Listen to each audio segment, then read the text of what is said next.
Good morning. Welcome to BRK the first edition. Padma with analyst Bandaru. Right, ఈరోజు ఏ పేపర్లో ఎలాంటి వార్త ప్రచురితమైందో చూసే ప్రయత్నం అయితే చూద్దాం. మొత్తంగా మెయిన్గా మనం చూసుకున్నట్లయితే కనుక రణరంగంలోకి అమెరికా, ఇది నిన్నటి నుంచి కూడా చాలా హాట్ టాపిక్గా నడుస్తూ ఉంది. దానికి సంబంధించిన అంశం ఈరోజు హైలైట్ చేయడం జరిగింది. శాంతి కావాలో విషాదం కావాలో ఇరాన్ తేల్చుకోవాలి. ఆ దేశం ఇప్పుడు ఖచ్చితంగా యుద్ధానికి ముగింపు పలికేందుకు అంగీకరించాల్సిందే అమెరికా అధ్యక్షుడు ట్రంప్. ఇరాన్ అణుకేంద్రాలపై శక్తివంతమైన B-2 బాంబర్లతో దాడి, ఫోర్డో అణుశుద్ధి కేంద్రంపై బంకర్ బస్టర్ బాంబులు, ఆపరేషన్ మిడ్ నైట్ హ్యూమర్ పేరుతో దాడులు, బహుళ వార్ హెడ్ల ఖోరామ్ షహార్ 4 ప్రయోగం, నతాన్స్ ఇస్ఫహాన్లపై తోమాహక్ క్షిపణులు, 40 క్షిపణులతో ఇజ్రాయెల్పై ఇరాన్ ప్రతిదాడి, దద్దరిల్లిన ఇజ్రాయెల్, పలు భవనాలు నేలమట్టం. శాంతించాలని ప్రపంచ దేశాల పిలుపు, చర్చలకు తావే లేదన్న ఇరాన్. ఆ దేశ అధ్యక్షుడు పెజెష్కియాన్తో ఫోన్లో మాట్లాడిన ప్రధాని మోదీ, ఉద్రిక్తతలు తగ్గించుకోవాలని సూచన, హర్మూజ్ జలసంధి మూసివేతకు ఇరాన్ యోచన, రవాణాపై ప్రభావం పడే అవకాశం. రైట్, ఇక ఇదే అంశానికి సంబంధించి మనతో మాట్లాడడానికి లైవ్లో సిద్ధంగా ఉన్నారు అనలిస్ట్ బండారు రామ్మోహన్ రావు గారు. గుడ్ మార్నింగ్ అండి. Good morning Padma. ఓకే, ఇప్పుడు ఈ అంశం తీసుకున్నాం మనం. ఇరాన్పై అమెరికా దాడి, అసలు ప్రపంచ దేశాలు శాంతి కోసం పిలుపునిచ్చినా సరే అసలు తగ్గేదే లేదని అటు ఇరాన్ ఇటు అమెరికా కూడా యుద్ధం వైపు చూస్తూనే అణు కేంద్రాలపై కూడా దాడులు చేయడం జరిగింది. సో ఈ అంశానికి పట్ల ఏ విధంగా చూడాలి, ఇంకా ముందు ముందు ఈ అంశంపై ఎలాంటి ప్రభావం పడే అవకాశం ఉందనుకోవచ్చు అంటారు? పద్మ గారు, మీకు అట్లాగే బీఆర్కే న్యూస్ ప్రేక్షకులకు నమస్కారం. సినిమాలను మించే సస్పెన్స్ కొనసాగుతుంది. అంటే ఒకరి మీద ఒకరు పై సాధిస్తున్నారు, ఒకరు మళ్ళీ కింద చేయకపోతున్నారు. ఎందుకంటే డైరెక్ట్ గా ఇప్పటిదాకా ఇజ్రాయెల్ భుజాల మీద తుపాకీ పెట్టి అమెరికా కాల్పులు జరిపింది. ఒక రకంగా చెప్పాలంటే అన్ని రకాలుగా చూసినా ఇజ్రాయెలే ప్రధాన శత్రువు కాదని తెలిసినా కూడా ఇప్పుడే చేతికి మట్టి అంటకుండా ఈ పని చేసుకుంటూ వస్తున్నది. కానీ భావజాలం కానీ బెదిరింపు కానీ ఇవేమి అమెరికా తక్కువేం చేయలేదు. డైరెక్ట్ ఇవాళ యుద్ధంలో దిగడం మాత్రమే కొత్త. కానీ దాన్ని కూడా సస్పెన్స్ ఎందుకన్నానంటే పద్మ గారు, మనకు ట్రంప్ ఏమన్నాడు మొన్నటి దాకా, 15 రోజులు టైం ఇస్తున్నాను, ఖమేనీ అవి లొంగిపో, లేకపోతే చంపేస్తాం, చంపాలని మాకు ఇష్టం లేదు, నువ్వు ఎక్కడున్నావు మాకు తెలుసు కనుక, మీ ఆయుపాట్లు అని తెలుసు కనుక మేము మళ్ళీ సర్వనాశనం చేస్తాం, లొంగిపోతే మంచిది అని హెచ్చరించాడు. దానికి 15 రోజులు టైం ఇచ్చాడు. 15 రోజులు టైం ఇస్తే నెతన్యాహు ఏమన్నాడు, ఇజ్రాయెల్ అధ్యక్షుడు, సమస్య లేదు, వాళ్ళు 15 రోజులు టైం ఇచ్చారు, మేము దాడులు ఆపేయలేదు, మా పని మేము చేసుకుంటామని వీళ్ళు కూడా పెద్ద ఎత్తున దాడులు చేసిన ముందు పెట్టారు. ఈలోపు మరి ఇరాన్ మీద డైరెక్ట్ యుద్ధం నిన్న ముందు పెట్టింది. B-2 బాంబర్లతోని 3 అణుశుద్ధి కేంద్రాలు, ఏమంటారు దాన్ని, అణ్వాస్త్ర ఆయుధాల తయారీ కేంద్రాలు, ఉదాహరణకు ఫోర్డో, అట్లాగే నతాంజ్, తర్వాత ఇస్ఫహాన్, ఈ 3 కేంద్రాల మీద దాడి చేసింది. అంటే B-2 బాంబర్లు ఎంత శక్తివంతమైనవి అంటే అమెరికా దగ్గరనే మాత్రమే ఉన్నాయి, అప్పటించి ఉన్నాయి, 50-34 ఏళ్ళ నుంచే ఉన్నాయి. కానీ ఎప్పటికప్పుడు అడ్వాన్స్ చేసుకుంటూ పోతున్నారు. ఇప్పుడు 100 మీటర్ల లోతుకు వెళ్ళి విధ్వంసం చేస్తాయి. అంటే ఇరాన్ అణుశక్తి కేంద్రాలు ఇవన్నీ కూడా ఎక్కడున్నాయంటే పెద్ద పెద్ద కొండల కింద మళ్ళీ సొరంగాలు చేసుకొని అక్కడెక్కడో కింద ఉన్నాయి. అవన్నీ కూడా వాటిని ధ్వంసం చేయాలంటే మీరేదో బాంబింగ్ చేస్తే సరిపోదు. ఇది పూర్తిగా నేలలోకి చొచ్చుకుపోతూ బంకర్లను ఛేదిస్తూ 15 రోజులు టైం ఇచ్చింది. ఇజ్రాయెల్ వ్యతిరేకించడం నటించింది. ఇటు పక్కనేమో అమాయకంగా 15 రోజులు టైం ఇచ్చినా మేమేం చేయలేమన్నది. అంతకంటే అమాయకత్వం నటించిన ఇరాన్ ఏమన్నదంటే సమస్య లేదు, మేము యుద్ధానికి రెడీ అని అన్నది. దాంతో అనుకోకుండా నిన్న దాడులు జరిగినాయి. అంతకంటే ముందే ఇరాన్ ఒక రకంగా తెలివిగా తన బంకర్ల నుంచి ఏదైతే అణు రియాక్టర్లు ఉన్నాయో అక్కడి నుంచి అణుశుద్ధి కేంద్రాల నుంచి శుద్ధి చేసిన యురేనియంను 2 రోజుల ముందే తరలించేసింది. నేను 22 నాడు నిన్న దాడి చేస్తే 25 తేదీ నాడే మనకు అంతరిక్షం నుంచి చూస్తే ఏవైతే ట్యాంకర్స్ ఉన్నాయో అవన్నీ ఉన్నాయో, మన లారీలు ఉన్నాయో అవన్నీ చూస్తే మనకు అర్థమైంది ఏంటంటే ఆ శక్తికి అక్కడి నుంచి ఎప్పుడో తరలించారని. అంటే ఒకరికంటే ఒకరు ఎత్తుకు పై ఎత్తి వేస్తారు. యుద్ధాలు ఈ సహజమే చేస్తున్నారు. ఇప్పుడు అమెరికా డైరెక్ట్ దిగింది కనుక చైనా రష్యాలు ఏం చేస్తాయో చూడాలి. యాక్చువల్గా ఇప్పుడు వాట్ నెక్స్ట్ అంటే జరిగిందని మనకు తెలుసు కనుక వాట్ నెక్స్ట్ వ్యూహాలే ఉంటాయి. మనమేమో ఇంకా కామ్గా ఉన్నాం. చాలా మంది మన విదేశాంగ విధానాన్ని సమర్థించిన వాళ్ళు కూడా చూశారా, ఇరాన్ మీద అంత చేస్తుంటే ఎందుకు ఖతార్ కానీ యుఏఈ కానీ ఇతర దేశాలు ఇప్పటికే బయటపడ్డాయి. ఇరాన్ మీద దాడి చేయడం అమెరికా దిగేదాకా మాట్లాడలే వాళ్ళు. ఇజ్రాయెల్ ఇరాన్ యుద్ధం అప్పుడు పెద్దగా మాట్లాడలే కానీ ఇప్పుడు అమెరికా దిగిన తర్వాత మాట్లాడుతున్నారు. మన సంగతి ఏమిటి అని మనం అడుగుతున్నారు కొందరు. ఇప్పటికి కూడా మనం మౌనం పాటిస్తున్నాం. ఇది మంచిది అంటున్నాను నేనైతే. వెంటనే ఇరాన్ కు మద్దతుగా మనం పోతే నష్టపోతాం కనుక మిగతా దేశాలు వ్యతిరేకిస్తున్నాయి. కానీ చైనా రష్యాలే ఇంకా మాట్లాడకపోతే మనం ఎందుకు మాట్లాడాలి? ఇప్పుడు కందకు లేని దురద కత్తికి ఎందుకు అన్నట్టు వాళ్ళిద్దరే కదా మొదలైతే మద్దతు చేస్తుంది ఇరాన్ కు. కానీ మద్దతు దేశాలు మాట్లాడినాయండి. ఇప్పటికి మాత్రం అమెరికా వైపు ఉన్న దేశాలన్నీ మాట్లాడుతున్నాయి, చేతలు కూడా చేస్తున్నాయి. ఇజ్రాయెల్ కావాల్సిన ఆయుధ సంపత్తి అంతా అందిస్తున్నాయి. ఇప్పుడేమో డైరెక్ట్ అమెరికా యుద్ధంలోకి దిగింది కనుక ఇది సరైందా కాదా అంటే ఐక్యరాజ్య సమితి చెప్పిన ప్రకారం సరైనది కాదు. ఐక్యరాజ్య సమితి స్పష్టంగా చెప్పేసింది ఇది సరైనది కాదు, మీరు దాడులు చేయడం సరైనది కాదని చెప్పి. ఇజ్రాయెల్ ఇరాన్ చేస్తున్నప్పుడు కూడా అన్నది కానీ ఇంత తీవ్రంగా లేదు. ఇవాళ ఐక్యరాజ్య సమితి కూడా పూర్తిగా ఖండిస్తుంది. దీన్ని బట్టి మనకు అర్థమైంది ఏంటంటే యుద్ధం ఇంకా ముదురుతుంది, అమెరికా పెద్ద ఎత్తున దాడులు చేస్తున్న అర్థమవుతుంది. కానీ వాళ్లకు కలిసి తీరాలంటే వాళ్ళ ప్లాన్ పోయింది కదా. అమెరికా ఇంత ప్లాన్ చేసి బంకర్లను ఛేదించి మనకు అణుశక్తి కేంద్రాలను ధ్వంసం చేద్దాం అనుకుంటే మేము సేఫ్ అని చెప్పి ఇరాన్ ప్రకటించింది. ఇరాన్ ప్రకటన కొంచెం నమ్మవచ్చు, ఎందుకంటే ఇప్పటిదాకా ఇజ్రాయెల్ తన నష్టాన్ని ఎక్కువ ప్రపంచానికి తెలియజేస్తలేదు. కానీ ఇరాన్ ఎప్పటికప్పుడు మాకు నష్టం జరిగింది కానీ నష్టపోలేదు, ఇది నష్టపోలేదు పారదర్శకంగా ఉందని నేను అనుకుంటున్నాను. కానీ యుద్ధాలలో పద్మ గారు అసత్యాలు అసత్యాలే రాజ్యం వెళ్తాయి. ఏది నమ్మడానికి వీల్లేదు, నమ్మకపోవడానికి కూడా వీల్లేదు. చూస్తున్నాం కదా ఇప్పుడు మనం వరుసగా 15 రోజులు టైం ఇచ్చిన వాడు ఒక రోజులో దాడి చేస్తారు అనుకోలేం కదా. అట్లాగే ఇజ్రాయెల్ అమెరికాను వ్యతిరేకించడం నటించి మళ్ళీ అమెరికా దాడి చేసి సంతోషపడడం చూస్తున్నాం కదా. ఇవన్నీ చూస్తున్నా మనకు అర్థమవుతుంది అంటే పరిస్థితులను శాంతంగా పరిశీలిస్తున్న ప్రపంచం, మొత్తం ప్రపంచంలోని అన్ని దేశాలు. చైనా రష్యా బయటపడతాయా, చైనా రష్యా కూడా డైరెక్ట్ యుద్ధంలో దిగుతాయా, లేదు ఇరాన్కి ఇంకా సహాయం చేస్తాయా, ఇవన్నీ కూడా శేష ప్రశ్నలు. ఓకే, ఈ యుద్ధం వల్ల ప్రెసెంట్ ఈ అమెరికా చేసిన దాడి వలన ఎలాంటి సమస్యలు అంటే ఏ దేశానికి ఎలాంటి సమస్యలు తలెత్తే అవకాశం ఉందనుకోవచ్చు ప్రస్తుతానికైతే? ఇప్పటిదాకా నేను ఆ ప్రయత్నమే చేశాను. అంటే ఒకటి హార్మోజ్ జలసంధి, రెండోది ఇప్పుడు ఏమైందంటే ఇక్కడ యుద్ధంతో నాగలే. హార్మోజ్ జలసంధిని ఇప్పుడు నువ్వు ఒకటంటే నేను రెండంటా అని నిన్న నుంచి మూసేసింది ఇరాన్. దాంతో సమస్యలు చాలా వస్తాయి. మొత్తం చమురు రవాణాలో 20% వరకు అది ఆ హార్మోజ్ జలసంధి నుంచి వస్తున్నాయి. మనకు ముఖ్యంగా అది మనకు బాగా అవసరం. కానీ మనకు కూడా ఇప్పుడు నష్టం వెంటనే లేదు, కానీ వస్తుంది ముందు. ప్రపంచంలో చాలా దేశాలు ఇప్పుడు ఏదైతే క్రూడ్ ఆయిల్ ధరలు పెరగడం ఇవన్నీ జరుగుతాయి. మనకు 2 నెలల స్టాక్స్ ఉంటాయి. ఎప్పుడు బఫర్ స్టాక్స్ ఇవాళ నుంచి బంద్ అయినా 60 రోజులు, కొన్నిసార్లు 90 రోజులు ఉంటాయి. నేను 60 రోజులు అంటున్నాను. ఆ 30 రోజులది ఏం చేస్తారంటే సైనిక అవసరాలకే వాడుకుంటాం. ఏదైతే మనం ఏం చేస్తాం అంటే పౌర అవసరాలకు 2 నెలలు ఉంటాం, సైనిక అవసరాలకు మరో 1-2 నెలలు ఇంకా దాటే ఉంటుంది. పౌర అవసరాలకు క్రూడ్ ఆయిల్ మనం దాచిపెట్టుకుంటాం. కనుక ఇట్లా చూస్తే 2 నెలల దాకా అయితే 60 రోజుల దాకా మనకు దోకాలేదు. కానీ ఏవైతే ఈ ఇరాన్ బంద్ చేయడం వల్ల చాలా దేశాలు నష్టపోతాయి. ముఖ్యంగా క్రూడ్ ఆయిల్ ధరలు పెరుగుతాయి. దాంతో ఒక్క క్రూడ్ ఆయిల్ ధర పెరిగితే ఏమవుతుంది? కూరగాయల నుంచి పొందుకొని క్రూడ్ ఆయిల్కు కూరగాయలకు ఏం సంబంధం? రవాణా కావాలి కదా. మనకు రవాణా రంగంలో మార్పులు వస్తాయి.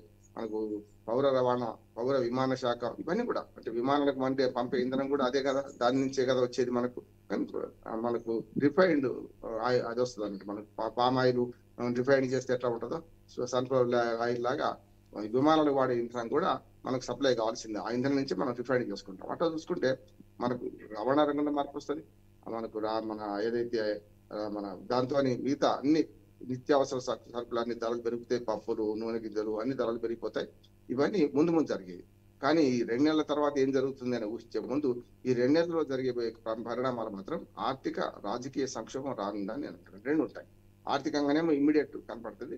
రాజకీయ సంక్షోభంలో ఏ దేశం ఎటువైపు, ఆ పక్కన ఉంటావా నాకన్నా ఈ పక్కన ఉంటావా అనేది చాలా పెద్ద ఎత్తున ఇవాళ మన ప్రపంచ యవనిక మీద ఇవాళ మనం చూడబోతున్నాం. ఇది ఒక రకంగా చెప్పాలంటే దురదృష్టకరం, మన ప్రపంచానికి దురదృష్టకరం. వేలాది లక్షల కోట్ల రూపాయల ఆస్తులు ధ్వంసం అవుతున్నాయి, విలువైన ప్రాణాలు పోతున్నాయి. ఆస్తులు పోతే సంపాదించుకోవచ్చు కానీ ప్రాణాలు పోతే మళ్ళీ తిరిగి రావు కదా. కనుక ఇది నష్టమే, అది నష్టమే. అమెరికా మరి ఎందుకు ముందుడుకోపోతున్నది? సర్వనాశనం ఇరాన్ సర్వనాశనం చేసేదాకా మేము కంకణం కట్టుకున్నామని సిచ్యువేషన్ రూమ్ లో అధ్యక్షుడు ఉపాధ్యక్షుడు కూర్చొని మరి వాళ్ళు ప్రగల్భలో వెళ్తున్నారు. ఏం జరుగుతుందో చూద్దాం. ఓకే రైట్ అండి. తెలంగాణ అంశానికి వద్దాం. బనకచెర్లపై ఏం చేద్దాం? ఇప్పటికే కేంద్రానికి అభ్యంతరాలు తెలిపాం. అధికారులు మంత్రుల కమిటీ నియమించి చర్చిద్దాం.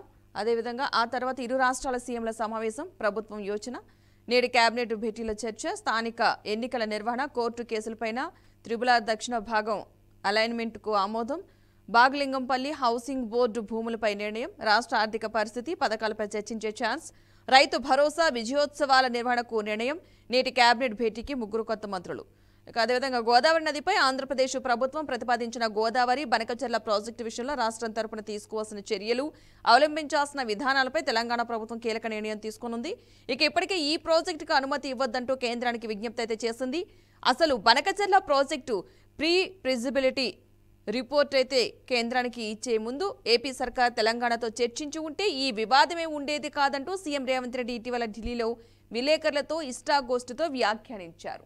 రైట్, ఇక ఈ అంశానికి సంబంధించి మాట్లాడదామండి. అసలు ఈ బనకచెర్ల అంశానికి సంబంధించి అసలు ఏం చేద్దాం ఇక మీద అన్న ఒక క్వశ్చన్ అయితే వస్తుంది కదా, అసలు ఏం జరగబోతుంది అనుకోవాలి దీనికి సంబంధించి? ఖచ్చితంగా తెలంగాణ ప్రభుత్వ వైఖరి తను వ్యక్తం చేసి మొన్ననే మనకు అఖిలపక్ష సమావేశంలో, తర్వాత నిన్న సబ్ కమిటీలో కూడా, అంటే వాళ్ళకు క్యాబినెట్ జరగబోతుంది. ఇదే విషయం చర్చకు వస్తుందని నేను అనుకుంటున్నాను. కానీ ఏంటంటే స్పందించాల్సింది కేంద్రం కదా. ఇప్పుడు రాష్ట్రాలు మేము వద్దని వీళ్ళు, అవునని వాళ్ళు, ఇద్దరు కొట్లాడితే లాభం లేదు కదా. పిట్టపోరు పిల్లి తెరిచినట్టు కేంద్రం మీద బాధ్యత ఉంది అంటున్నాను. ఖచ్చితంగా కేంద్రం మీద బాధ్యత ఉంది, లేకపోతే కష్టం. ఎందుకంటే కేంద్రం ఏం చేయాలంటే ఇరు రాష్ట్రాల ముఖ్యమంత్రులు సిడబ్ల్యూసి మీటింగ్ లో పిలిచి వాళ్ళు వాస్తవంగా ఏం జరుగుతుందని తెలుసుకోవాలి. ఇప్పటిదాకా కేసీఆర్ గారు మన చంద్రబాబు నాయుడు గారు ఉన్నప్పుడు ఒక మీటింగ్ జరిగింది, 2 మీటింగ్ జరిగినాయి. అప్పుడు ఆ తర్వాత జగన్మోహన్ రెడ్డి గారు వచ్చిన తర్వాత ఆయన కేసీఆర్ గారి మధ్య కూడా మీటింగ్ జరిగినాయి. ఇప్పుడేమో మళ్ళీ చంద్రబాబు నాయుడు రేవంత్ రెడ్డి పాత్రలు మారుతున్నాయి. అంటే ఒకరెవరన్నా పర్మనెంట్ గా ఉంటలేదు. ఇప్పుడు ఇంట్లో చంద్రబాబు నాయుడు మన కేసీఆర్ గారు ఒకసారి ఉన్నారు, ఇప్పుడు చంద్రబాబు నాయుడు కేసీఆర్ జగన్మోహన్ రెడ్డి ఒకసారి ఉన్నాడు, ఇప్పుడు చంద్రబాబు నాయుడు వచ్చారు, మళ్ళీ ఇక్కడ రేవంత్ రెడ్డి ఉన్నారు. అంటే మారింది, పరిస్థితులు మారినాయి. కానీ వ్యక్తులు మారితే కాదు, ఈ వ్యవస్థలలో ఒక మార్పులు తీసుకురావాలంటే సిడబ్ల్యూసీ దీనికి మనకు చొరవ తీసుకోవాలి. సిడబ్ల్యూసీ చొరవ తీసుకోకుండా వీళ్ళ వాదన వీళ్ళు, వాళ్ళ వాదన వాళ్ళు అంటే కష్టం. అందుకని చంద్రబాబు నాయుడు గారు కూడా మొన్న స్పందించారు కూడా. ఎందుకంటే మాట్లాడుకుందాం అన్నాం, కొట్లాడుకుందాం రాలే, మాట్లాడుకుందాం రా అన్నాడు. కనుక మాట్లాడుకోవాల్సిందే. ఎక్కడ మాట్లాడుకోవాలి? ఇద్దరు రాష్ట్రాల్లో సమావేశమైనా సరే. అప్పుడు ఏమవుతుందంటే ఇప్పటికే ముఖ్యమంత్రులు సమావేశం అయితే కూడా దుర్మార్గంగా అది తిన్నాడు ఇది తిన్నాడు అని ఆరోపించే దుర్మార్గ మనస్తత్వం మొత్తం 2 రాష్ట్రాల ప్రజలలో కూడా వచ్చేసింది. జగన్మోహన్ రెడ్డి పోయి ప్రగతి భవన్ లో చేపల పులుసు తిన్నారని, ఈయన పోయి ఇక్కడ రోజా ఇంట్లో అది చేశారని, ఇది అన్ని కరెక్ట్ కాదంటున్నాను నేను. ముఖ్యమంత్రుల సమావేశంగా చూడాలి. అందుకని ఇక్కడ కంటే ఈ 2 రాష్ట్రాల్లో ఎక్కడ పిలిచినా కూడా రేవంత్ రెడ్డి గారు ఆంధ్రప్రదేశ్ అంతా చూసినా శిష్యుడిగా గురువు దగ్గర సరెండర్ అంటారు వీళ్ళు. లేదు, ఆయన ఇక్కడికి వచ్చిన చూడేమంటారు, చూసారా 2 రాష్ట్రాల్లో తంపులు పెట్టడానికి వచ్చిండని చెప్పి ఇట్లా అంటారు. కనుక వీళ్ళిద్దరు కలిసి ఢిల్లీలో కూర్చోవడం కరెక్ట్ అంటున్నాను. ఒకటి. రెండోది ఏంటంటే ఇటీవల పద్మ గారు చిన్న దీనికి యాడ్ చేస్తాను నేను. ఇటీవల రిటైర్డ్ ఇంజనీర్ల సంఘం మన శ్యాంప్రసాద్ రెడ్డి గారు, మేరెడ్డి శ్యాంప్రసాద్ రెడ్డి గారు వాళ్ళ సంఘం ఒక ప్రతిపాదన చేస్తుంది. నాకు చాలా నచ్చినాయి అంటున్నాను. ఎందుకంటే దాని మీద వేరే మాట్లాడుకోవచ్చు, కానీ 2 నిమిషాలు చెప్తాను నేను. ఒకటేమో ఇప్పుడు ఇంటర్ రివర్ చేంజ్, అంటే ఇక్కడ నుంచి కృష్ణానదికి తీసుకుపోయి 200 టీఎంసీలు అడ్డుపోతున్నారు కనుక ఆ 200 టీఎంసీలను మనకు ఏదైతే కృష్ణా జిల్లాలో పంపిణీ పూర్తి కాలే కదా, 299 బదులు 500 టీఎంసీలు ఇవ్వాలని మన ప్రతిపాదన ఉంది కదా, అది దాన్ని ఖరారు చేయాలి. అప్పుడేమో వద్దంటే మనకు బ్రిజేష్ కుమార్ ట్రిబ్యునల్ తర్వాత ఏదైతే పంచిండ్రో ఇప్పుడు తాత్కాలికంగా పంచుకున్నామో దాన్ని శాశ్వతం చేసుకుంటూ అది 67-33 ప్రకారం అయితే 811 టీఎంసీలు అందుబాటు 11 టీఎంసీలు అందుబాటులో ఉంటాయి. ఇప్పుడు 299 టీఎంసీలు తెలంగాణ కేటాయించారు తాత్కాలికమే. దాన్ని 500 టీఎంసీలు చేస్తే అప్పుడు దీనికి ఒప్పుకుంటామని ఒక మాట రిటైర్డ్ ఇంజనీర్ల సంఘం అది కరెక్ట్ అని ప్రతిపాదన ముందు పెట్టింది. రెండోది, గతంలో జగన్మోహన్ రెడ్డి గారు కేసీఆర్ గారు కూర్చున్న ప్రతిపాదన తెలంగాణ భూభాగం నుంచి కానీ ఆంధ్ర భూభాగం నుంచి కానీ క్రాస్ తీసుకెళ్లి మొదలు పులిచింతల, ఆ తర్వాత మనకు నాగార్జున సాగర్, తర్వాత మన శ్రీశైలం దాకా పడేయడం, అందులో ముఖ్యంగా పులిచింతల బదులు నాగార్జున సాగర్లో పడేయడం, అదో ప్రతిపాదన వచ్చింది. 2 మీటింగ్లు జరిగినాయి కూడా. అంటే జగన్మోహన్ రెడ్డి గారి మీద సరెండర్ అయిపోయారు మీరు ఒకటి అని చెప్పి పెద్ద విమర్శలు రాగానే ఆయన వెనక్కి తగ్గాడు. వాళ్ళని చెప్పారు అప్పుడు తెలుగుదేశం పార్టీ చేసిన రాజకీయం అది, ఇప్పుడేమో వైసీపీ చేస్తుంది. ఖచ్చితంగా రాజకీయాలు ఇట్లా నీళ్ళ మీద రాజకీయాలు చేస్తున్నారు వీళ్ళు. కనుక రెండో ప్రతిపాదన కూడా ఈ శ్యాంప్రసాద్ రెడ్డి గారు చేసిన ప్రతిపాదన కూడా ఒకటి ఉన్నది, అది కూడా నేను ఆహ్వానించదగ్గది అంటున్నాను. వాళ్ళు ఏం చేస్తున్నారంటే డైరెక్ట్ గా నాగార్జున సాగర్ ఎత్తిపోయడం నీళ్లు అనేదేమో మొదటి ప్రతిపాదన. రెండోదేమో ఇప్పుడు మనకు ఏదైతే మన పులిచింతల నుంచి డైరెక్ట్ ప్రకాశం బ్యారేజ్ పై దాకా తీసుకెళ్లే నీళ్లను అక్కడి నుంచి మనకు పులిచింతల నుంచి ఏమో నాగార్జున సాగర్, దాని నుంచి శ్రీశైలంకు పైప్ లైన్ ద్వారా, అంటే ఒక రకంగా మరొక కాళేశ్వరం ప్రాజెక్ట్ లాంటిది అన్నట్టు, అంటే ఎత్తిపోయడం నదిలో నీళ్లు నదిలో ఎత్తిపోయడం, దాంతో భూసేకరణ ఉండదు.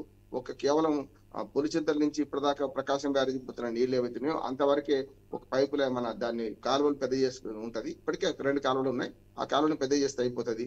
దాంతో కొత్తగా భూసేకరణ ఉండదు అని 25,000 కోట్ల రూపాయలతోనే ఈ పథకాన్ని పైప్ లైన్ ద్వారా శ్రీశైలం దాకా తీసుకెళ్లొచ్చు అనే ప్రతిపాదన శ్యామచంద్ర రెడ్డి గారి బృందం చేస్తున్నది.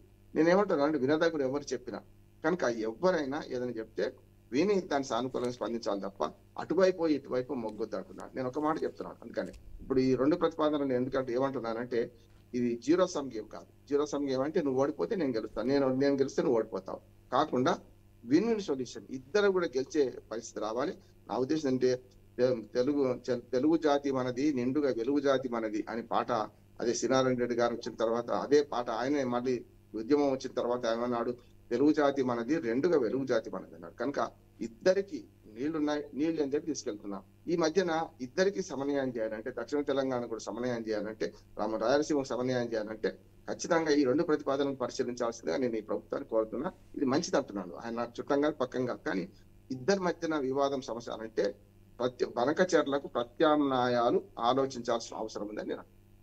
ఓకే, ఇక ఇదే అంశానికి సంబంధించి కొన్ని ఫ్లెక్సీలు అంటే రప్ప ఫ్లెక్సీలతో షో చేస్తే భయపడతామా? అటు కాళేశ్వరం అంశాన్ని పక్కదారి పట్టించేందుకే హరీష్ సభల ఫ్లెక్సీలు, బనకచర్ల పాపం బీఆర్ఎస్తే 2016లోనే ఆ ప్రాజెక్టుకు జీవో, కేసీఆర్ మొక్కులు తీరుస్తున్న ముఖ్యమంత్రి రేవంత్ రెడ్డి. మాజీ మంత్రి హరీష్ రప్ప ఫ్లెక్సీలతో షో చేస్తే భయపడేవారు ఎవరూ లేరని రాష్ట్ర రెవెన్యూ శాఖ మంత్రి పొంగులేటి శ్రీనివాసరెడ్డి స్పష్టం చేశారు. కాళేశ్వరం ప్రాజెక్టులో చేసిన పాపాలు బయటపడుతుండటంతో అంశాన్ని పక్కదారి పట్టించేందుకే బనకచర్ల ప్రాజెక్టుపై హరీష్ రప్ప ఫ్లెక్సీలతో షో చేశారని ఎద్దేవా చేశారు. ఇక బనకచర్ల పాపం బీఆర్ఎస్ దేనని, ఆ ప్రాజెక్టుకు 2016లో అప్పటి బీఆర్ఎస్ ప్రభుత్వం జీవో ఇచ్చిందని పొంగులేటి గుర్తు చేశారు. సో ఈ రప్ప ఫ్లెక్సీల వల్ల అటు ఆంధ్ర తెలంగాణలో పుష్ప 2 బాగా ట్రెండ్ అవుతుంది. డైలాగు ప్రతి ఒక్క పొలిటీషియన్ కి యూజ్ అవుతున్నట్టుందండి. అసలు ఎలా చూడాలి అసలు ఈ రప్ప ఏంటి అసలు?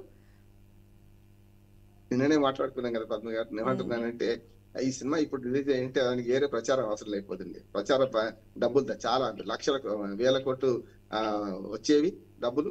అట్లానే ఎవరికైనా చెప్పాలంటే వాళ్ళ ప్రచార ఖర్చు కూడా తప్పేది అంటున్నాను. కనుక ఈ రప్ప భేదం ఇక్కడే కాదు, ఇప్పుడు అమెరికా ఇరాన్ యుద్ధంలో కూడా అదే అవుతుంది సమస్య. ఆ మాట అంటలేరు వారు కానీ అదే మాట అంటున్నారు. ఇప్పుడు నాటు సాంగ్ కనుక ఆస్కార్ అవార్డు ఎట్లా గెలిచిందో ఇప్పుడు రప్ప డేలాగ్ కూడా ఇట్లా గెలుస్తుంది ఏమంటున్నాను. అంటే మంచి కంటే ఎక్కువ చెడు తొందరగా ప్రజలకు పోతుంది, అంతే కదా. జనరల్గా మంచి చేస్తే మంచి మాట ఎవరు పట్టించుకోరు, చెడు మాట తొందరగా పోతుంది.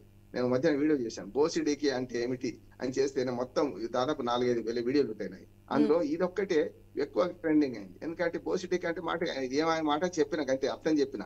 ఇది వాళ్ళ కూడా అట్లే ఉంది. రప్ప అనే డైలాగ్ ను అందరూ వాడుతున్నారు మామూలుగా. ఇప్పుడు అది ఒక నిత్య జీవితంలో భాగం అయిపోయింది అది. కనుక దీన్ని ఏమంటున్నానంటే ఇది కాదు చేయాల్సింది. ఇప్పుడు ఆంధ్రప్రదేశ్ లో రప్పలో మన గంగమ్మ జాతరలో ఈ వేటను నరికినట్టు నరికేస్తామని అది పూర్తిగా పోయింది. వీళ్ళు ఏం చేస్తున్నారంటే తెలంగాణలో రప్పలో ఇంకో చేంజ్ కనపడుతుంది మనకి. ఏమనంటే రప్ప 3O అంటున్నారు వాళ్ళు, అంతే. అంటే రప్ప అనే దానికి ఏంటంటే ఒక ఏమంటారు మొత్తం బ్లాంకెట్ గా గుంజుకెళ్తామని చెప్పడం, అంటే మేము గెలుస్తామని చెప్పడం కోసమే. రప్ప నరికేస్తామని వీళ్ళు అనలేదు, అక్కడ నరికేస్తామన్నారు, అంతే తేడా. అంటే ఏంది, ఓటర్లను అవమానపరచడం, ఒక రకంగా ఓటర్ల తీర్పును అవమానపరచడం. ఎప్పుడో 3.5 ఏళ్ల తర్వాత వచ్చే ఎలక్షన్ లో రప్ప మిమ్మల్ని మేము ఓడిస్తామనే మాట అంటున్నారంటే అర్థం కాదు ఏంటంటే నిజమైన ప్రతిపక్షంగా వీళ్ళు వ్యవహరిస్తున్నారా అని. అక్కడైనా ఇక్కడైనా సరే ఏమంటున్నానంటే ప్రభుత్వం ఒకటి వచ్చింది, ప్రభుత్వాన్ని నిర్మాణాత్మక సూచనలు చేయాలి, దానిలో పాటించకపోతే గట్టిగా విధాన నిర్ణయం చేసినప్పుడు దాని మీద ప్రతిఘటించాలి తప్ప వీటిని అధికార పక్షమేమో పూర్తిగా అందరినీ మనం ఏమంటారు నట్టేట ముంచుతూ ఎవరికి చెప్పాలంటే బయటకు మేము ఈ మాటలు వినము అని చెప్పి వాళ్ళ పని వాళ్ళు చేసుకుంటూ పోతున్నారు. వీళ్ళేమో దానికి వ్యతిరేకంగా పూర్తిగా అంతకంటే అధ్వానంగా వీళ్ళు చేస్తున్నారు. నేను స్పష్టంగా చెప్తున్నాను, రాజకీయాల్లో పార్టీలు శాశ్వతం కాదు, ప్రభుత్వాలు శాశ్వతము. వచ్చిన ప్రభుత్వాన్ని గౌరవించాలి, ప్రతిపక్షానికి కూడా బాధ్యత ఉంది. ఇద్దరు కలిసి ప్రభుత్వం చేయాలని. ప్రభుత్వం అంటే ఓన్లీ అధికార పక్షానికి బాధ్యత కాదు, ప్రతిపక్షానికి కూడా బాధ్యత అంటున్నాను. అందుకనే ఈ రప్ప రాజకీయాలు మానాలి. మనకు మౌలిక వసతులు కల్పించడం, లేకపోతే అభివృద్ధి వైపు పోవడం, ప్రభుత్వం ఏం చేయాలో ఎన్నికల మధ్యన ఏం చేయాలో అది చేయాలి తప్ప ఈ రాజకీయాలలో ఇది కేవలం ట్రెండ్ అవుతుంది కానీ ఇది శాశ్వతం కాదండి. పాల పొంగు లాంటిది ఇది. అసలు పాలు ఉన్నాయి కదా, వాటిని ఎట్లా వెచ్చబెట్టాలి, ఎట్లా తోడేయాలి, ఎట్లా పెరుగు చేయాలి, ఆ తర్వాత వెన్నగా మార్చాలి, పూర్తిగా నెయ్యిగా మార్చినప్పుడే కదా పూర్తిగా మన దాని సార్థకత. ఇదే అంతే. అభివృద్ధి అని నిరంతర ప్రక్రియ, దానిలో ప్రతిపక్షము ప్రభుత్వం కలిసి పనిచేయాలి. Okay, right. మరొక అంశం తీసుకుందాం. ఇక్కడ ఎస్సీ గురుకులాల్లో సీసీ కెమెరాలు రాష్ట్రంలోని 268 స్కూళ్లలో ఏర్పాటుకు నిర్ణయం. ఒక్కో పాఠశాలకు 20 నుంచి 30 వరకు ఏర్పాటు. ఆహార కల్తీ, విద్యార్థుల భద్రత తదితర సమస్యలకు చెక్. మనం గురుకుల పాఠశాల అంశాన్ని తీసుకున్నట్లయితే అక్కడ ఏదో ఒక సమస్య, పాపం వాళ్ళు తినే ఫుడ్ విషయంలో కావచ్చు, అకామిడేషన్ విషయంలో కావచ్చు, చాలా ఇబ్బంది పడే పరిస్థితి. సో సీసీ కెమెరాలు ఏర్పాటు చేస్తామని చెప్పేసి అంటున్నారు. ప్రస్తుతానికైతే 268 స్కూళ్లలో ఏర్పాటు చేస్తామని అంటున్నారు. సీసీ కెమెరాల వల్ల ఏమైనా యూజ్ ఉంటుంది అంటారా, లేకపోతే సీసీ కెమెరాల్లో చూసే పట్టుకోవాలి వాళ్ళని, లేదంటే అధికారులు కొంచెం స్ట్రిక్ట్గా ఉంటే ఇలా పెట్టే అవసరం లేకుండా ఉంటుంది అంటారా? నాకు చాలా ఇష్టమైన సబ్జెక్ట్ విద్యా ఆరోగ్యం. ఎక్కడ పోయినా విద్యా ఆరోగ్యం ఉపాధి ఈ మాట్లాడకుండా ఈ రాజకీయాలు మాట్లాడే వేస్ట్ అంట. నేను స్పష్టంగా దీన్ని ఆహ్వానిస్తున్నాను. ఎందుకంటే మనం చూడండి, ఎవరైనా చూస్తున్నారు అని అనుకుంటే మన ప్రవర్తన వేరుగా ఉంటుంది కదా. అవును. ఉదాహరణకు నేను చిన్నప్పుడు దాదాపు 30 ఏళ్ల క్రితం వ్యాసం రాశాను. వెంకటరమణ థియేటర్ అన్నట్టుండే. మెట్లు ఎక్కేటప్పుడు దాని మీద ఒక అద్దం ఉంటుండే. అక్కడికి రాగానే నేను ఒక 10 నిమిషాలు నిలబడి చూశాను వ్యక్తుల ప్రవర్తన ఎట్లా ఉంటుంది. మనం ఇప్పుడు అంటే ఇప్పుడు సెల్ ఫోన్ లో చూసుకుంటున్నాం, కారు అద్దాల్లో చూసుకుంటున్నాం. అప్పుడు 30 ఏళ్ల క్రితం అన్ని ఏం లేవు కదా, పెద్ద అద్దం ఉంటుండే. అద్దం దగ్గర పోగానే ప్రవర్తన ఎంత ఎంత పరిగెత్తే వాడికి కూడా ప్రవర్తన మారేది. అంటే క్రాఫ్ట్ చూసుకునే వాళ్ళు, ఆడవాళ్ళు అయితే కొంచెం సవరించుకునే వాళ్ళు. ఇట్లా అంటే అద్దం చూడగానే మన ప్రవర్తన మారుతుంది. ఇది అంతే. నేనేమంటాను, సీసీ కెమెరాలు ఉంటే ఎవరైనా చూస్తున్నారు అని అనుకుంటే వేరుగా ఉంటది అంటున్నాను. అందుకని ఇప్పుడు మనం చూస్తున్నాం కదా, అమెరికాలో ఉన్నవాడు కూడా ఇక్కడ ఇంట్లో ఏం జరుగుతుందో చూసుకోగలుగుతున్నారు. అంత అడ్వాన్స్ టెక్నాలజీ వచ్చింది. ముఖ్యంగా మన తంబుతోని తాళాలు తెరవడం నుంచి మొదలుకొని లోపల పని మనిషి వచ్చి పని చేసుకొని పోతే కూడా అన్ని చూడగలుగుతున్నారు. అంటే అప్పుడు ఏమవుతుంది అంటే చూస్తున్నారనే భయం వేరే ఉంటుంది. కానీ సీసీ కెమెరాలు ఆహ్వానిస్తున్నారు, నెంబర్ 1. కానీ దాంతో సరిపోదు, దాన్ని మానిటరింగ్ చేయాలి కదా. ఇప్పుడు ఒక ఆయన పెద్ద గొయ్యి తీసిండట, చూసి ఒక అరగంట ఆలోచన చేసి దాన్ని మళ్ళీ పూర్తి చేసిండట. దానివల్ల ఏం ఫలితం రాదు. అందులో మామిడి మొక్కను ఏదైనా మొక్క పెట్టి మట్టి కప్పి నీళ్లు పోస్తే ఆ మామిడి మొక్క బతుకుతుంది. ఇదే అంతే, వృధా ప్రయాస వేస్తుంది. దీన్ని ఏదైతే సీసీ కెమెరాలను మానిటర్ చేసి ఏం జరుగుతుందో చూసి సవరించాలి, పొరపాటు సవరించాలి. మంచి చేస్తే అభినందించాలి. రెండో అంటున్నాడు, ఒక వార్డెన్ మంచి పని చేసింది అనుకోండి, చేయాలి. ఇప్పుడు అక్కడ పెద్ద సమస్య ఏంటంటే ఈ విద్యాలయాలు ముఖ్యంగా హాస్టళ్లలో బిచ్చం వేస్తున్నాం అనే లెవెల్లో వీళ్ళు ప్రవర్తిస్తున్నారు. నిజంగా చెప్పాలంటే ఆ మానవీయ కోణం నశించింది అన్నట్టు. అంటే మీరు ఉట్టిగా తింటున్నారు అంటున్నారు. నిజంగా చెప్పాలంటే మనకు జాతీయ ఆస్తిని, జాతీయ సంపదను తయారు చేస్తున్న హాస్టల్ పిల్లలతో. చాలా మంది హాస్టల్ పిల్లలు చదువుకున్న వాళ్ళు అబ్దుల్ కలాం లాగా కాలేదంటారా? ఎందుకంటే వాళ్ళని మనం ఎట్లా గౌరవించాలంటే, మనము ఒక పెట్టుబడి పెడుతున్నాం విద్య మీద, విద్యా ఆరోగ్యాల మీద పెట్టుబడి భవిష్యత్ తరానికి పనికొస్తుంది. కానీ కేవలం ఈ అనుచిత ఉచితాలు ఇచ్చి మిమ్మల్ని ఉద్ధరించామని వాళ్ళ ఇప్పుడు చెప్తున్నాను కదా, రైతు బంధు మీద, రైతు భరోసా మీద విజయోత్సవాలు అంటే ఏమి విజయోత్సవాలు, ఎవరికి విజయోత్సవాలు? రైతులకు కూడా తప్పట్లేదు నేను.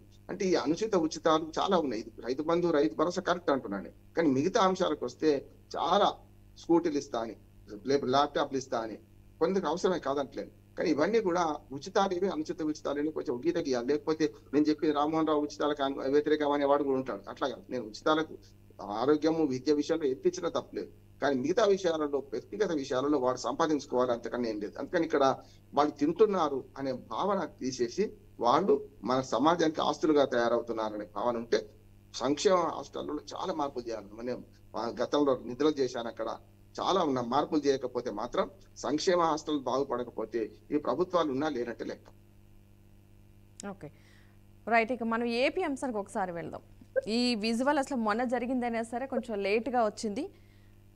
ఢీ కొట్టింది జగన్ కారే. సింగయ్య మృతి కేసులో ఏపీ మాజీ సీఎంని ఏటుగా చేర్చిన పోలీసులు. అంటే ఒక ప్రచారానికి వెళ్తున్నప్పుడు, పరామర్శకు వెళ్తున్నప్పుడు కూడా వీళ్ళు ఎలా వెళ్ళినా సరే ఒక మనిషి ప్రాణం అయితే పోయింది. అంటే చూసుకునే పరిస్థితి లేకుండా పోయింది. అంటే వీళ్ళు జనాల్ని అట్రాక్ట్ చేస్తున్నామా లేదా అనే పరిస్థితిలో ఉన్నారా, అసలు జనం చనిపోతున్నారనే విషయాన్ని కూడా మర్చిపోయి ఒక కారు మనిషి మించి వెళ్ళిపోయినా కూడా తెలియని పరిస్థితి. అసలు దీన్ని ఏ విధంగా చూడాలంటారు? అసలు వీళ్ళు వాళ్ళకి గొప్పలు చెప్పుకోవడానికే కాకుండా ఒక మనిషి ప్రాణం పోతే తీసుకురాలేము. పదవి పోయినా మళ్ళీ ఏదో టైంకి తీసుకొచ్చుకుంటామేమో, కానీ ప్రాణం పోతే అయితే తీసుకొచ్చుకోలేం కదా. మరి ఈ ఘటన ఏ విధంగా చూడాలంటారు? ఇప్పుడు బయటపడింది కాబట్టి. రాజకీయ పోరాటంలో ప్రజలే సంధినవుతుంది. ఏదైనా సరే వాళ్ళు బాగానే ఉంటారు. ఇప్పుడు రాజశేఖర్ గారు చనిపోతే ఆ కుటుంబ సభ్యులు ఎవరు చనిపోలే, కానీ వేరే మంది అట గుండె పడుతుంది చనిపోయిందట. నాకైతే అర్థం కాదు. అట్లానే ఇంకేది ఇటు పక్కన కూటమి ప్రభుత్వంలో కూడా చాలా, అంటే దీని వల్ల చనిపోయారు వాళ్ళు లెక్కలు వేసుకుంటారు.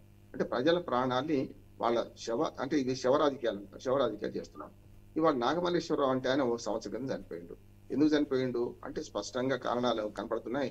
ఆయన అప్పులు చేశారు, బెట్టింగ్ యాప్ లో ఓపెన్ చేశారు, లక్షలాది అప్పులు చేశారు, దాన్ని తీర్చలేక చనిపోయాడని ఒక మాట అంటున్నారు. లేకపోతే ఆయన దౌర్జన్యకారుడు అని కూడా మాట్లాడుతున్నారు. సరే, ఆయన చనిపోయిన వారి మీద మనం తప్పు మాట్లాడద్దు. కానీ ఇవాళ సంవత్సరం తర్వాత విగ్రహావిష్కరణ సభకు వెళ్ళడానికి ఇంత హంగామా అవసరమా అని నేను రెండు చెప్తున్నాను. ఇటుపక్క దాన్ని అరికట్టడం, 100 మందితో పోమనడము తప్పే. ఇట్లా 100 మందితో పోమంటే ఎప్పుడైతే స్ప్రింగ్ కిందికి దొక్కుతో పైకి లేస్తుంది అన్నట్టు ఈ ఈ రకంగా వేలాది మంది జమయ్యారు. అన్నిటికంటే ముఖ్యమైనది అంటే ఆనాడు కూడా చెప్పాను నేను, ఒక 3 నిండు ప్రాణాలు పోయినాయి, దాంట్లో కాన్వాయ్లో కూడా చనిపోయింది అని అంటున్నారు. కాన్వాయ్ కొడితే అని ఇప్పుడు తేలింది కదా. ఇది తప్పు కేవలం ప్రభుత్వంలో ఉంది కానీ వాళ్ళు చేస్తున్నారు అంటున్నారు. ఇప్పుడు సీసీ కెమెరాలు తప్పు చేయి కదా, కంప్యూటర్లు తప్పు చెప్పవు కనుక చూశారు కదా. అందుకని A2 A1 ఎవరు చెప్పారు తర్వాత సంగతి. కానీ ఈ శవ రాజకీయాలు మానాలి, అభివృద్ధి వైపు పోండి. నష్టం ఉంది. ఒక వ్యక్తిని పరామర్శ, లేకపోతే ఒక వ్యక్తి కుటుంబం గురించి మీరు ఇంతమందిని ప్రాణాలు తీయడం కానీ, లేకపోతే ఈ రకంగా వేలాది మందిని సమకూర్చడం కానీ. ఒకటే చెప్తున్నాను, ఈ తోడేళ్ల పోరాటంలో మేకల మందలం మన మేకల్ని ఎవరు తిందామని వాళ్ళు ప్రయత్నం చేస్తున్నారు. 2 తోడేళ్ళు ఎవరు గెలిచినా మననే తింటాం. సమస్య అది కదా. ఇద్దట్లో ఎవరు గెలిచినా ఆ తోడేళ్ల పోరాటం ఎవరి కోసం అంటే మేకల మంద కోసం. మనం మేకల మందం లాగా ఏం చేస్తున్నామంటే ఎవరు గెలిచినా వాళ్ళు చప్పట్లు కొడుతున్నాం, జై ధ్వానాలు చేస్తున్నాం. దీనివల్ల మనం నష్టపోతాం అంటున్నాం. వాళ్ళు ఎవరు గెలిచినా ప్రజా సంక్షేమం కోసం గెలిస్తే మంచిదే కనుక ఇప్పుడు ఇట్లాంటి సంఘటనలు జరగకుండా ఉండే ప్రయత్నం చేయాలి. ఒక రకంగా స్వేచ్ఛగా ప్రతిపక్ష నాయకులు తిరిగేటట్టు చేయాలి. ఎప్పుడైనా రాజకుమారిని ఉత్తరం పోవద్దంటే ఉత్తరానికి పోతారు ఎట్లా అంటారో ఒక కక్ష ఉంటది. వద్దనకండి, నష్టం జరగనియండి. వాళ్ళు చేస్తే ఇప్పుడు ఆపితే ఆపారంటున్నారు కదా, ఆపకపోతే వాళ్ళు ఏం చేస్తారో చూడండి, విధ్వంసం జరుగుతుంది. ఇంతకంటే విధ్వంసం జరగదు కదా. అప్పుడు ఏమవుద్ది అంటే చూసామా మేము ఆపకపోతే ఈ పని చేశారని. అప్పుడు కూడా అంటే అనేవాడు శాంతి భద్రతలు రక్షణ ప్రభుత్వానికి కదా, ఆపాల్సి ఉండే కదా అంటుంటారు. ఇప్పుడు గాడిద తండ్రి కొడుకుల సామెత ఎప్పటికి వర్తిస్తుంది. ఆ కథ ఇంకోసారి చెప్పుకుందాం మనం. ఓకే, ఇప్పుడున్న పొలిటికల్గా వీళ్ళు చేస్తున్న అంశాన్ని మనం ఒకసారి చూసుకున్నట్లయితే కనుక ఇదే అంశానికి సంబంధించి ఒకరికొకరు వీళ్ళకి ఆయుధంగా, కూటమి ప్రభుత్వం ఏమో ఆయుధంగా చేసుకుంటుంది. ఇప్పుడున్న గత ప్రభుత్వం అంటే ప్రతిపక్ష హోదా కాకపోయినా ఉన్న పరిస్థితిలో ప్రస్తుతం వాళ్ళే కాబట్టి వాళ్ళు ఏంటంటే దీనికి సమాధానం లేకుండా కప్పిపుచ్చుకునే ప్రయత్నం అయితే చేస్తున్నారు. అటు ఇటుగా చూస్తే మొత్తానికి ప్రజలకి కావాల్సింది మానేసి వాళ్ళకి కావాల్సింది మాత్రమే చూసుకుంటున్నారని అనుకోవచ్చు అంటారా? అదే కదమ్మా, ఇంకా 4 ఏళ్ళు ఉంది ఎలక్షన్స్. 3.5 ఏళ్ళు అయితే గ్యారంటీ. ఈ 3.5 ఏళ్ళు ఏం జరగానో, ఎన్నికలకి ఏ మధ్య ఏం జరగానో చూడకుండా చేస్తున్నారు. ఇంకొక మాట మనం మిస్ అవుతాం. ఆంధ్రప్రదేశ్ సంబంధించి చెప్తాను నేను. అంటే పవన్ కళ్యాణ్ గారు మనకు చెన్నై తమిళనాడు వెళ్ళి నిన్న మానాడు జరిగింది. అందులో హిందూయిజం గురించి, మా హిందువుల తెరువు మీరుకి ఎందుకు వస్తారు అది కూడా మాట్లాడుకుందాం అనిపించి 2 నిమిషాలు మాట్లాడతాను. ఎందుకంటే మన ఉప ముఖ్యమంత్రి అక్కడికి వెళ్ళారు కదా, తమిళనాడుకి వెళ్ళారు కదా. అంటే తమిళనాడులో సనాతన ధర్మాన్ని ప్రచారం చేయడానికి ఒక రకంగా చెప్పాలంటే తురుపు ముక్కగా ఇప్పుడు పవన్ కళ్యాణ్ వాడుకుంటున్నారేమో నేను అనుకుంటున్నాను. ఎందుకంటే ఆయన నిన్న స్పష్టంగా మాట్లాడారు, మా హిందూ మతంలో విషయంలో మీరెవరు ప్రశ్నిస్తానికి, మీరు ప్రశ్నించడానికి మీరెవరు, మేము ప్రమోట్ చేసుకుంటామన్నారు. ముఖ్యంగా తమిళనాడు రాజకీయాల్లో ఇది పెను మార్పుకు దారి చేస్తానని నేను అనుకుంటున్నాను. ఎందుకంటే తమిళనాడు రాజకీయాలు మొదటి నుంచి కూడా కొంచెం హేతువాద రాజకీయాలు, సరే జయలలిత లాంటిది కూడా పూజలు చేయలేదు, పునస్కారాలు చేయలేదు, కానీ మొత్తం మీద ఆ సమాజం అంతా కూడా హేతువాద రాజకీయాలు పాలవాలంగా డిఎంకే కానీ అన్నా డిఎంకే కానీ పార్టీలు అన్ని అట్లా ఏర్పడ్డాయి. ఇప్పుడు విజయ్ని ప్రోత్సహించి విజయ్ని మరో పవన్ కళ్యాణ్ తయారు చేయడానికి పవన్ కళ్యాణ్ ఇప్పుడైతే వాడుకుందామనే ఉద్దేశంగానే కేంద్ర ప్రభుత్వం అక్కడికి తీసుకెళ్లి వాడుకుంటుంది అని అనుకుంటున్నాను. ఇవాళ తమిళనాడు రాజకీయాల మీద మన రాజకీయాలు ప్రభావం చూపెడుతున్నాయి. ఎందుకంటే మనకు ఉమ్మడి భద్రాష్ట్ర రాష్ట్రంలో కలిసి ఉన్నాం కదా, ఇప్పుడున్న ఆంధ్రప్రదేశ్ ఇప్పుడున్న తమిళనాడు కలిసి ఉంది కదా వరకు చెప్పాలంటే కనుక మన ప్రభావం ఖచ్చితంగా అక్కడ ఉందని నేను అంటున్నాను. దానిలో మన మానాడు అంటే దాన్ని జరగనీయమని డిఎంకే జరిపి తీరుతామని వీళ్ళు, అట్లా బీజేపీ అన్నామలై వీళ్ళందరూ మాట్లాడారు. నిన్న వాళ్ళ ప్రసంగాలను వింటే మనకు అర్థమైంది ఏంటంటే కొంచెం తమిళనాడులో కూడా ఈ హిందూ ఓటు పోలరైజేషన్ కోసం మత విభజన చేస్తున్నారేమో అనిపిస్తుంది నాకు. సరే, ఎవరి హక్కు వాళ్ళకు ఉంటది, ఎవరి రాజకీయ ప్రయోజనం వాళ్ళకు ఉంటది, కాదని మనం అనలేదు. కానీ ఇది మాత్రం ప్రభావం అంటే పవన్ కళ్యాణ్ పర్యటన గతంలో సరి చేశారు, దేవాలయాలను తిరిగారు ఆయన తమిళనాడులో. ఇది 2వ పర్యటన. ఈ 2వ పర్యటన కేవలం ఒకే దగ్గరికి పరిమితమయ్యారు.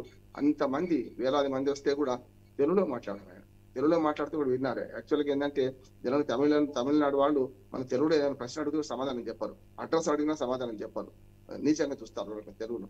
కనుక ఇవాళ మనం పవన్ కళ్యాణ్ వెళ్ళి అక్కడ తెలుగు మాట్లాడింది కదా, మంచి ఆ ప్రసంగంలో ఏమున్నది దాని మీద విమర్శ చేయడానికి వేరే ఉంది నాకు స్పష్టంగా. ఇప్పుడు ఆ మాటలు మాట్లాడన్నా కాదా ఇవన్నీ వేరే ఉన్నాయి. కానీ ఏదైనా సరే అక్కడ ఇవాళ తమిళనాడులో రాజకీయాల మార్పుకు ఇది నాంది అవుతుంది అనుకుంటున్నాను. పవన్ కళ్యాణ్ తురుపుముఖంగా వాడుకొని వచ్చే సంవత్సరం జరిగే ఎన్నికల్లో దీని మీద పెద్ద ఎత్తున పవన్ కళ్యాణ్ ఒక రకంగా వాళ్ళకు ప్రచారాస్త్రంగా మారుతారు. నాకు విజయ్ కూడా అది సినిమా యాక్టర్ విజయ్ పార్టీ పెట్టారు కదా, ఆయన కూడా దళపతి మరి కమలపతి అవుతాడా అనేది కూడా అనుకుంటున్నారు. ఎందుకంటే ఇక్కడ అదే పని చేశారు. బీజేపీ స్ట్రాటజీ ఆంధ్రప్రదేశ్ ఎట్లా పనిచిందో అన్నా డిఎంకే, బీజేపీ అట్లానే మన విజయ్ పార్టీ 3 పార్టీలు కలిసి పనిచేస్తాయి. దానిలో ఇట్లాంటి ఏమంటారు దీన్ని ఐటమ్ సాంగ్ లాగా ఐటమ్ రాజకీయ నాయకుడిగా అక్కడ ఇప్పుడే మొదలైంది, ఆయన ప్రస్థానం మొదలైందని నేను అనుకుంటున్నాను. చూద్దాం ఏం జరుగుతుందో. ఓకే, రైట్ అండి, థ్యాంక్ యూ అండి రామ్మోహన్ రావు గారు. మొత్తంగా చూసారు కదండి, ఇది వాళ్ళ BRK the first edition. Keep watching BRK news Telugu సత్తా.